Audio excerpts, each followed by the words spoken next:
ఇక్కడ ఏమంటున్నాడు ముఖ్యమంత్రి గారు అంటే ఏళ్ల నుంచి తెలంగాణ ప్రాంతంలో 100 ఏళ్ల నుంచి భూమి చుట్టూనే పోరాటాలు జరిగాయి. కానీ ఈ భూమి ఉన్నది ఎవరిది? వీళ్ళ వర్గాల దగ్గరనే, వీళ్ళ మీదనే జరిగింది. నాడు కొమరం భీం జల్ జంగల్ జమీన్ నినాదంతో పోరాటం చేసిన నిజాంకు వ్యతిరేకంగా భూమి కోసం ఇక్కడ చూడు ఆయన ఎంత తెలివి కల్లోడు అనుకుంటారు, ఎవడు గుర్తుపట్టాడు అనుకుంటారు రేవంత్ రెడ్డి. నిజాంకు వ్యతిరేకంగా భూమి కోసం భుక్తి కోసం చాకలి ఏలమ్మ దొడ్డి కొమరయ్య పోరాటం చేసి నిజాంకు వ్యతిరేకంగా కాదు ముఖ్యమంత్రి గారు, నీ నాలెడ్జ్కో దండం కానీ నీ తెలివికో దండం కానీ దొడ్డి కొమరయ్య పోరాటం చేసింది, చాకలైనమ్మ పోరాటం చేసింది రెడ్ల మీద, విష్ణు రామచంద్రారెడ్డి రెడ్ల మీద. నిజాం రాజు 1,40,00,000 ఎకరాలు ఈ పేద వర్గాలకు దక్కాలని చెప్పి మీకు చెప్తే వాళ్ళ దగ్గర వాళ్ళ భూమి గుంజుక తిన్నది మీరు. ఇప్పుడు నిజాం మాకేం అన్యాయం చేయలే, రజాకార్లను అడ్డం పెట్టుకొని మీ జమీందారులు మీ పెత్తందారులంతా మా ప్రజల మాన ప్రాణాలు చెప్పిడు. నిజాం అనేటటువంటి వ్యక్తి మాకు నిజాం సాగర్ కట్టించిండు, నిజాం షుగర్స్ పెట్టిండు, హజంజాయి మిల్లు పెట్టిండు, ఇటు జమిస్తాన్పూర్ ఇండస్ట్రియల్ ఏరియా పెట్టిండు, అజామాబాద్ ఇండస్ట్రియల్ ఏరియా పెట్టిండు, ప్రాగా టూల్స్, ఎన్ని రైల్వేసు, డక్కన్ ఎయిర్వేసు, ప్రత్యేక కరెన్సీ, హైదరాబాద్ జంట జలాశయాలు ఒక్కటే నిజాం చేసింది. నిజాం పరిపాలన కరెక్టే చేసిండు. నిజాం కిందున్న మీరే మీ పెత్తందారులే మీ జాగీర్దారులే దోసుక తిన్నారు తెలంగాణ ప్రజల్ని. ఇవాళ కూడా అదే చేస్తూ ఉన్నారు మీరు. నిజాంకు వ్యతిరేకంగా భూమి కోసం చేయలే, రెడ్లకు వ్యతిరేకంగా భూ పోరాటం చేసిరు తెలంగాణ. దొడ్డి కొమరయ్య కానీ మోసపూరిత రికార్డుల రద్దుకు భూభారత్తో అవకాశం, ప్రభుత్వ అసైన్డ్ భూముల రక్షణకు CCLAకు అధికారాలు. ఏటా డిసెంబర్ 31న గ్రామ రెవెన్యూ రికార్డుల ముద్రణ పాస్ పుస్తకాలు. అవును, నేను ఒక మాట చెప్పండి రేవంత్ రెడ్డి గారు, 1956 నుంచి 1970 వరకు మీ రెడ్లే కదా రెవెన్యూ మినిస్టర్లు. ఎందుకు ఈ లెక్కలు ఆగమైనాయి? ఎందుకు ఇన్నిసార్లు మార్చాల్సి వస్తుంది? ఎందుకంటే మీరు కుక్కల పేరు మీద నక్కల పేరు మీద గద్దరన్న పాట ఉంటా చూడ్రి. ఇగో 1970లో 70 తర్వాత PV నరసింహారావు గారు వచ్చి ల్యాండ్ సీలింగ్ యాక్ట్ తెచ్చి ఈ భూస్వాములు జాగీర్దారుల దగ్గర ఉన్నటువంటి భూములను ల్యాండ్ సీలింగ్ యాక్ట్ ద్వారా పేద ప్రజలకు వంచాలని చెప్పి చేస్తే ఈ రెడ్లు స్పీకర్గా ఉన్నటువంటి రెడ్డి నేను ఈ బిల్లును పెట్టనియా అని వెళ్ళిపోతే జగన్నాథరావు అని చెప్పి ఒక ముదిరాజు బిడ్డ ఆడ కూర్చుంటే PV నరసింహారావు గారు ల్యాండ్ సీలింగ్ యాక్ట్ తీసుకొచ్చిండు. ఆ ల్యాండ్ సీలింగ్ యాక్ట్ తీసుకొచ్చినందుకు పేదోళ్లకు బీసీలకు నువ్వు భూములు పంచుతావా PV నరసింహారావు అని ఆయనను గద్దె దించిరు. ఈ రెడ్లంతా కూర్చొని గద్దె దించిరు. బూరుగుల రామకృష్ణారావు గారి దగ్గర నుంచి రెవెన్యూ శాఖను గుంజుకుంది ఈ రెడ్లు. గుంజుకొని రెవెన్యూ వ్యవస్థను మొత్తం చిన్నాభిన్నం చేసి పారేసారు. ఇలా మళ్ళా మేము దాన్నే సరి చేస్తున్నాం. మీరేలిందాన్ని మీరే సరి చేస్తుండేది నాకు అర్థం కాలే. అందుకే వీళ్ళు 1970లో వీళ్ళు ఏం ల్యాండ్ సీలింగ్ యాక్ట్ తీసుకొచ్చేసరికి ఇగో గద్దరన్న పాట ఉంటుంది చూడరు. ఇగో పల్లెలు ఎట్లా కదులుతుందో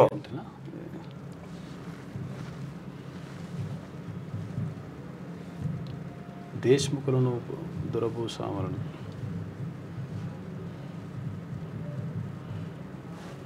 ఇగో గద్దరన్న ఈ పాట గద్దరన్నది.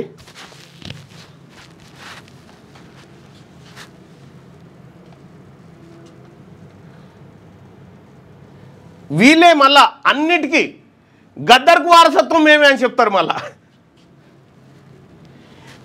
1970 కంటే ముందు ఒకనోనికి 1000 ఎకరాలు, 2000, 3000, 4000 ఎకరాలు ఒకనోనికి.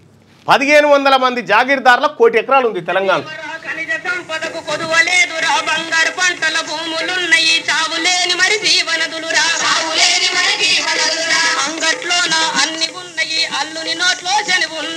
భారతదేశంలో ఖనిజ సంపద సకల సంపదకు డోకా లేదు, అన్నీ ఉన్నాయి.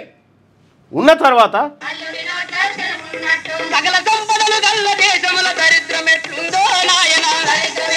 అసలు దరిద్రం వీళ్ళన్నట్టు సంపదలన్నీ ఉన్నాయి.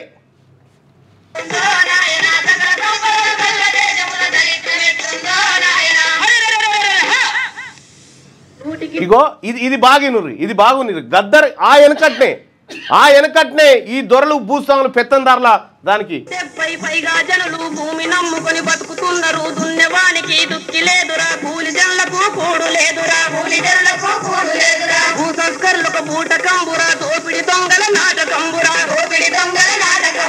రైతు దేశంలో రైతు బిడ్డకే భూమి లేదు ఎట్లా నాయనా, భూమి లేదు ఎట్లా నాయనా, రైతు దేశంలో రైతు ఇగో ఇప్పుడు చూడ్రి గద్దర్ చెప్పినటువంటి మాట. ఇగో పెద్ద భూస్వాములేమురా తిమ్మిని బొమ్మిని చేసినారు రా సెంటు భూమి చేయి జారకుండరా కుక్క పేరున నక్క పేరున లెక్కలు రాసి చేతులెత్తినరు ప్రభుత్వం వేసిన లెక్కల తీరు దేశంలో నా సాగు భూములు 40 కోట్ల ఎకరాలుండగా 100కి 1 ఎకరం మాత్రమే భూమి ఎట్లా మిగిలేనాయనా. ఇంత ఇక ఇదొక్కటే కాదు, అనేకమైనటువంటి అంశాలను చర్చించిండు ఆయన గద్దర్.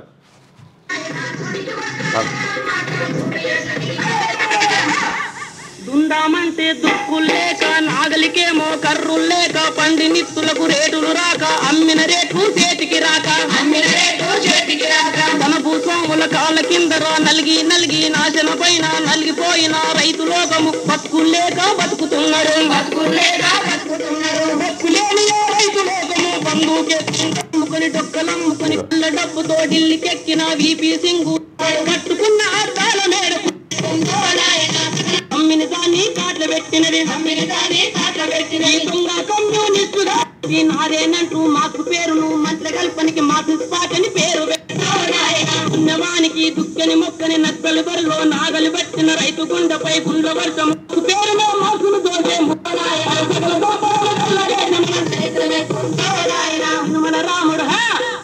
మన రాముడు రామారావు నంగరాముడు దొంగరాముడు వేటరాముడు తీటరాముడు నక్కలైతున్న అన్న ఇందు బాయ్ బాయ్ ఇగో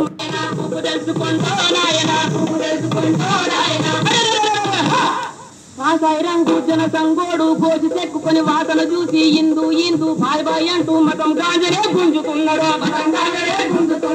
ఆడది కాక మగోడు కాక హటల్ బియారి ఆడుతున్నాడు అప్పట్లో భరత్ మాత పూజ అంటూ మత కలహాలను మంట పెట్టుతూ భరత మాతను పదోరు కీర్తిన పాడు కావులీలో గద్దరు ఆ రోజు జరిగినటువంటి అన్ని అంశాలను ఈ భారతదేశం భాగ్యసీమర అనేటువంటి పాటలో ఇవన్నీ ఉంటాయి చూడ్రి.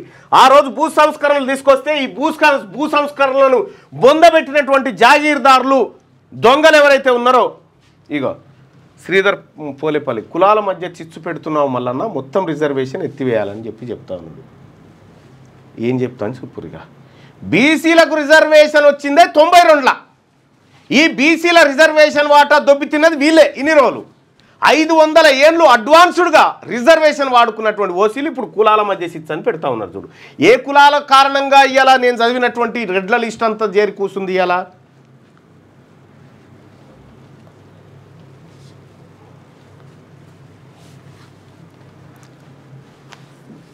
వాళ్లకు మీ అప్పర్ క్యాస్ట్ గురించి చెప్పుకుంటే మాకేం ఇబ్బంది లేదు.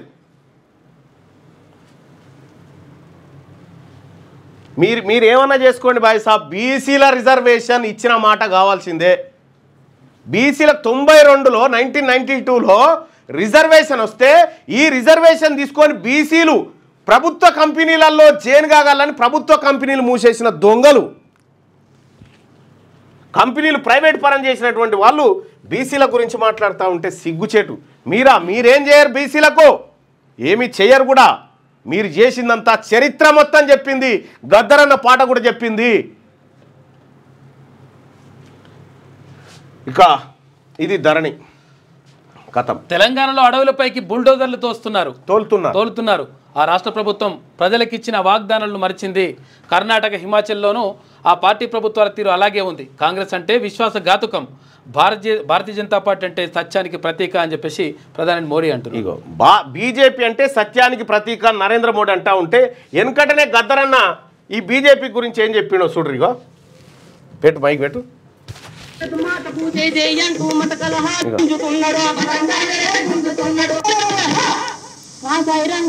సంగోడు గోజి చెక్కుకొని వాసన చూసి ఇందు బాయ్ బాయ్ అంటూ మతం గాజరే గుంజుతున్నాడు ఆడది కాక మగోడు కాక హటల్ బిహారీ ఆడుతున్నాడు భరత్ మాత పూజ అంటూ మత కలహాలను మంట పెట్టుతూ భరత మాతను పదోరు కీర్తిన పాడు కావులీలో.